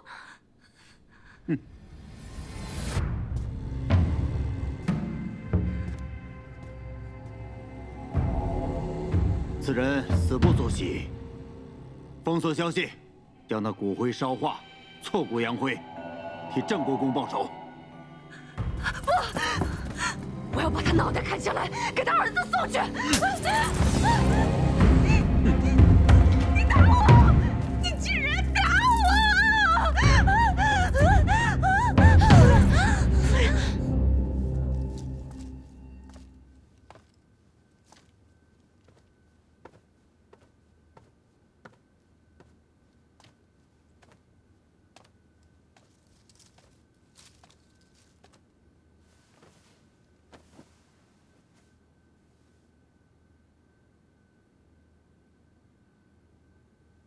怎么了？梁王死了。什么？李逆砍了郑国公的脑袋送回来，魏国夫人一时悲痛气急，掐死了梁王。那得立马封锁这个消息，不能让李逆知道梁王已死。我只知道魏国夫人糊涂愚蠢，没想到她竟然坏了我的大事。李逆其人，心性坚忍，狡黠多智。便是梁王活着，他也未必会退让。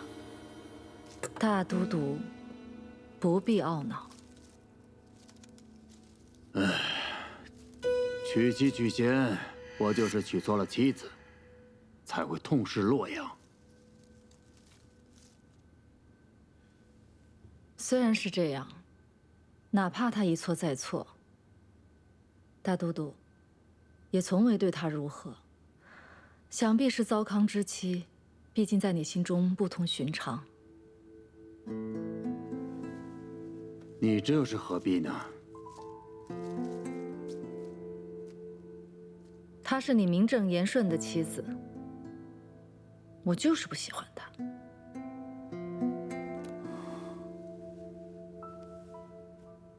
你明知道在我心里，我的妻子只有你。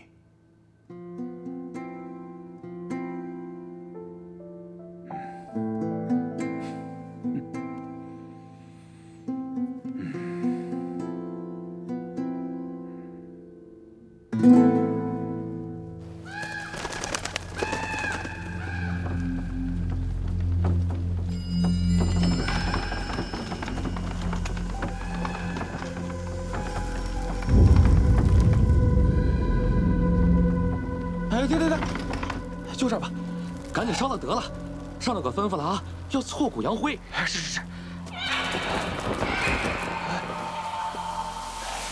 怎么这么瘆得慌？是啊。二位大人，这棺木落葬之时啊，阴气重得很。这几日宫里几个人犯了错，被拉了出来，都是被活活打死的。所以乡老传言，有恶鬼作祟。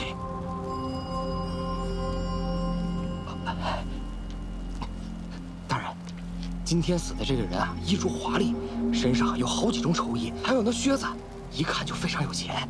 您看看这，与其烧掉，还不如卖给我们当钱呢。你们连死人的财都敢发，怪不得总有人使银子，削尖了脑袋想领这份差事。行吧，你们手脚麻利点啊。好嘞，上头说了，得让我们亲眼看到他烧成灰才行。二位请。快换，快换！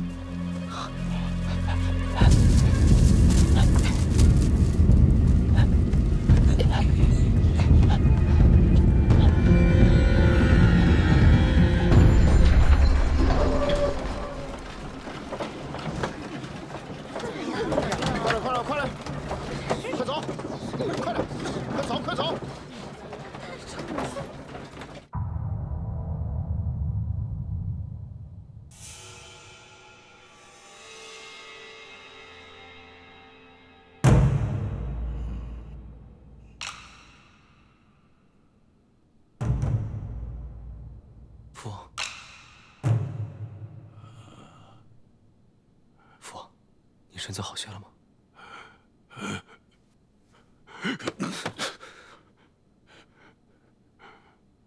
吾非嫡长，如杀父王，吾必称帝血之。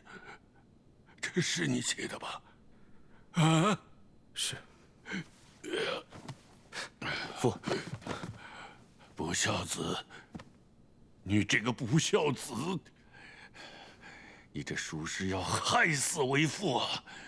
算大都督如此凶狠，你还想当皇上？你这是要害死我！父，那不过是为了激怒孙敬的权宜之计，为的就是要救出父王您。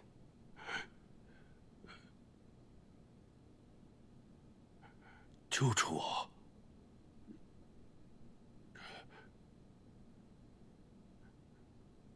这是哪儿？这是潼关。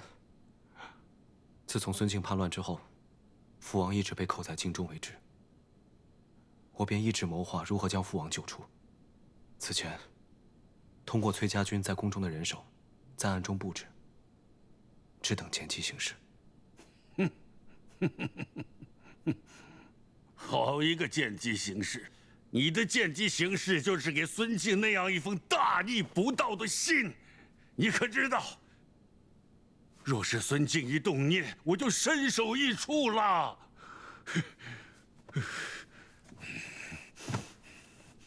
父王，我知道您看到信之后，定会勃然大怒。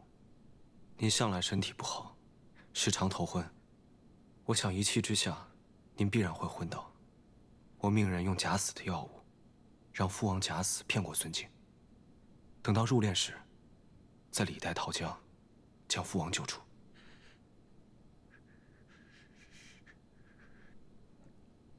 逆子，你这个逆子，你狂悖妄为！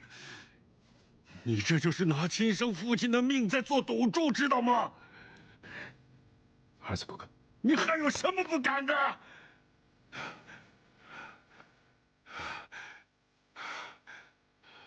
我看着你就生气。滚，快滚！是。儿臣告退。等父王消气了，儿臣再来看你。快滚！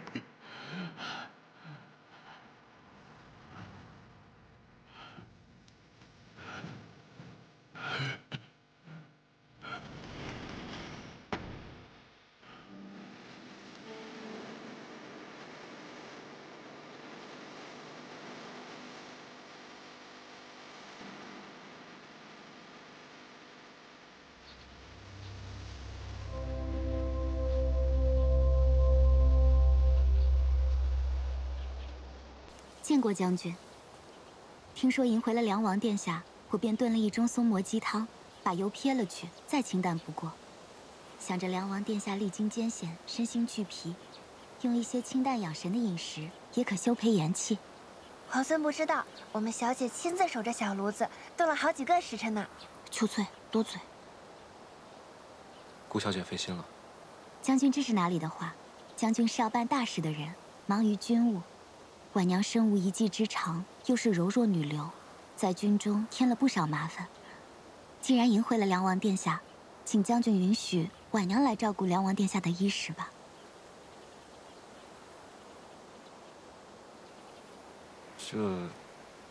这不好劳烦顾小姐。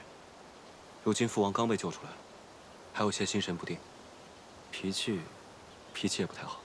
请将军不必顾虑。婉娘在家中也曾侍奉亲长，知道有恙在身，疾病苦楚，自然是会有些脾气的。请将军放心，婉娘一定能照顾好梁王殿下的。是啊，我们小姐可细心了。当时我们主公生病，都是她施及的。还请将军让婉娘略尽绵薄之力。那便有劳顾小姐了。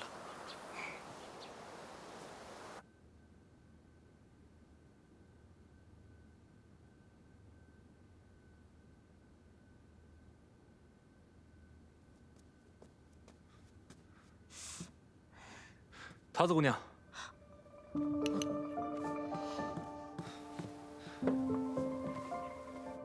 你伤好些了吗？啊，没什么大事，最多也就疼几天。哦，哎，饿了吧？吃点东西。哎，好。